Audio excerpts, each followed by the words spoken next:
Telangana assembly సమావేశాలు మూడో రోజుకు చేరాయి. గవర్నర్ ప్రసంగానికి ధన్యవాద తీర్మానంపై సభ్యులు చర్చిస్తున్నారు. ప్రశ్నోత్తరాలను రద్దు చేశారు. తెలంగాణ శాసన మండలి దగ్గర బీఆర్ఎస్ ఎమ్మెల్సీలు ఆందోళనకు దిగారు.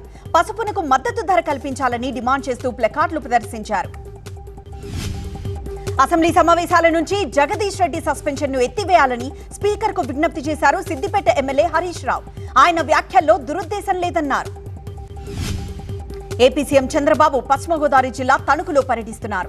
రైతులను పలకరించి వారి సమస్యలు తెలుసుకుంటున్నారు. సీఎం చంద్రబాబు పశ్చిమ గోదావరి జిల్లా పర్యటన ప్రోటోకాల్లో పోలీసులు తన పేరు చేర్చకపోవడంపై ఆగ్రహం వ్యక్తం చేశారు కొమ్మారెడ్డి పట్టాభిరామ్. హైదరాబాద్ సెంట్రల్ వర్సిటీ దగ్గర 800 ఎకరాల వేలానికి ప్రభుత్వం చేస్తున్న ప్రయత్నాలను అడ్డుకుంటామన్నారు బీసీ నేత కృష్ణయ్య. ప్రజల ఆస్తుల్ని అమ్మే అధికారం సర్కార్కు లేదన్నారు. సర్కార్ భూముల వేలం విషయాన్ని ప్రధాని మోదీ దృష్టికి తీసుకువెళ్తామన్నారు కృష్ణయ్య. సుప్రీంకోర్టులో కేసు కూడా వేస్తామన్నారు. చార్మినార్ భాగ్యలక్ష్మి ఆలయంలో పూజలు చేశారు బీజేపీ నుంచి ఎమ్మెల్సీగా ఎన్నికైన అభ్యర్థులు అంజిరెడ్డి, మల్క కొమరయ్య.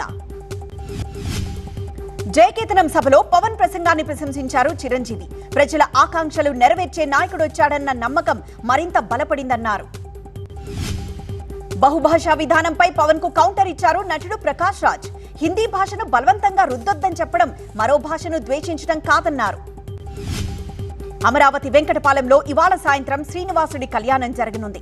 ఏపీ సీఎం చంద్రబాబు కళ్యాణానికి హాజరై పట్టు వస్త్రాలు సమర్పిస్తారు. టీడీఆర్ బాండ్ల జారీపై పాత విధానానికి స్వస్తి పలికింది ఏపీ సర్కార్. ఆన్లైన్లో మాత్రమే బాండ్లకు దరఖాస్తు చేయాలని స్పష్టం చేసింది. బాండ్ల జారీలో జాప్యం లేకుండా నిర్ణీత గడువు పెట్టింది. బాండ్ల జారీ ఎన్ని రోజుల్లో క్లియర్ చేయాలనే దానిపై ప్రత్యేకంగా మార్గదర్శకాలు రూపొందించింది. వరంగల్ జిల్లా కొమ్మాల జాతరలో ప్రభ బండ్ల ప్రదర్శనలో ఆధిపత్య పోరు కనిపించింది.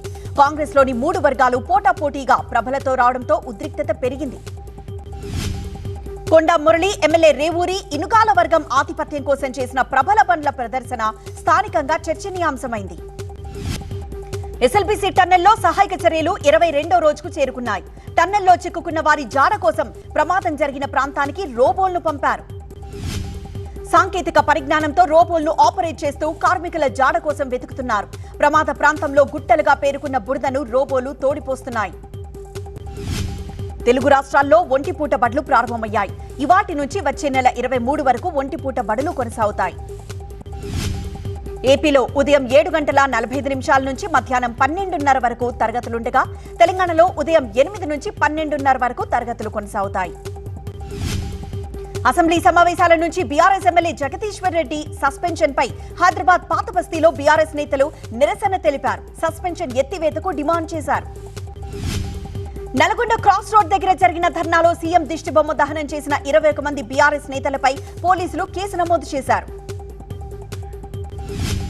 కేసీఆర్ పై అనుచిత వ్యాఖ్యలు చేశారంటూ సీఎం రేవంత్ రెడ్డిపై చిక్కడపల్లి పోలీసులకు ఫిర్యాదు చేశారు ముషీరాబాద్ బీఆర్ఎస్ యువనేత జయసింహ.